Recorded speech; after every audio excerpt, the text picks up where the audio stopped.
Hola, seguimos con esta serie de por qué decimos que el pisco es el espíritu del Perú o por qué el pisco es el espíritu del Perú. Estuvimos viendo en el capítulo 11 el tema de elaboración de pisco parte uno. Me gustaría hacer un resumen pequeño sobre eso. Entonces, lo primero que tenemos que hacer en el caso del pisco para elaborar un buen pisco tenemos que un pisco de calidad, más que un buen pisco, un pisco de calidad, ¿no? Tenemos que tener muy buen insumo, por lo tanto muy buena uva.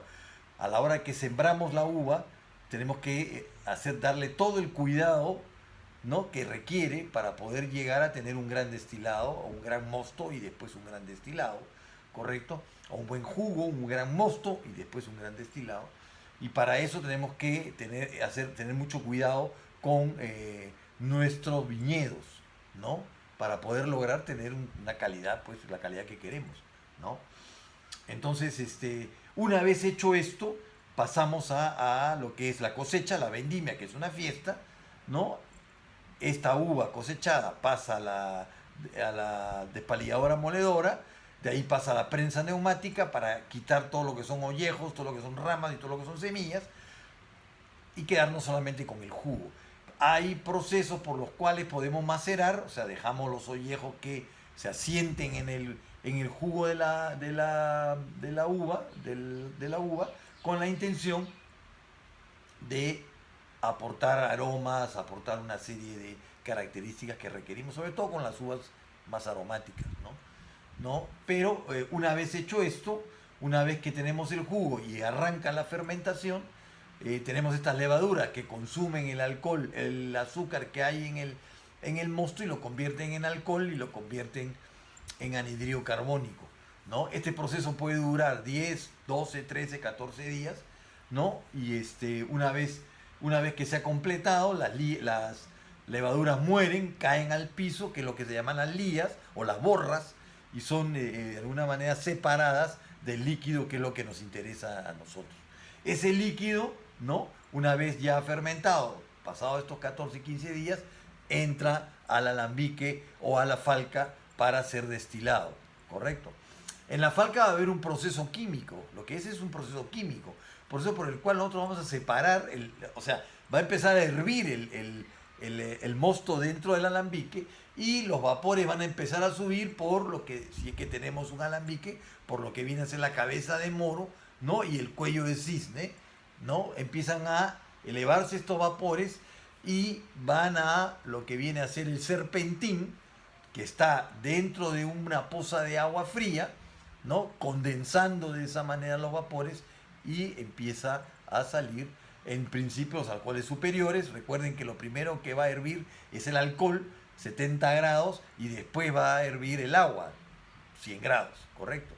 Lo primero que vamos a tener, lo que llamamos la cabeza, son alcoholes superiores que vamos a desechar porque no los utilizamos, y vamos a empezar a ver, una vez que empiece a rebajarse ese alcohol, porque ya empieza a llegar la mezcla del agua, va mezclando el agua con el alcohol, vamos a tener lo que viene a ser el cuerpo y después vamos a tener lo que viene a ser la cola, que indudablemente tiene menos alcohol y más cantidad de agua al final. Lo que nosotros vamos a usar o vamos a utilizar como pisco es el cuerpo de la destilación. Este es un proceso químico, como le digo, que viene a ser como un estrés que le damos al mosto una vez que lo hervimos, ¿no?, que hace que se separen en los vapores, se separen los vapores del alcohol con los vapores del agua para volverse a juntar. Una vez que hemos logrado eso, que hemos estado ahí, porque recuerden que el pisco se destila a grado, así que estamos prácticamente en el cañón, en la puerta del alambique, viendo caer gota por gota, ¿no?, el destilado, y esto no para. Hay que esperar que termine el proceso para después recién retirarnos, si quisiéramos retirarnos. Se supone que eso puede durar 24 horas, dependiendo del tamaño del alambique, ¿correcto? Entonces separamos, ¿no? Aquí estamos a grados, estamos midiendo cómo va bajando hasta llegar a 42, 43 grados, el grado que queremos nosotros para nuestro destilado. Una vez hecho eso, lo demás lo desechamos, que viene a ser la cola o el pucho, también le llaman así. Una vez hecho esto, tenemos nosotros nuestro pisco, nuestro destilado, de acuerdo a norma debemos reposar, dejarlo reposar 3 meses en tanques idóneos que no contengan nada raro, que no vayan a mezclarse con otros aromas o otros productos, ¿no? Para después ya poder salir al mercado. Muchos productores hoy en día no salen al mercado a los 3 meses, sino salen a los 6, 8 o un año.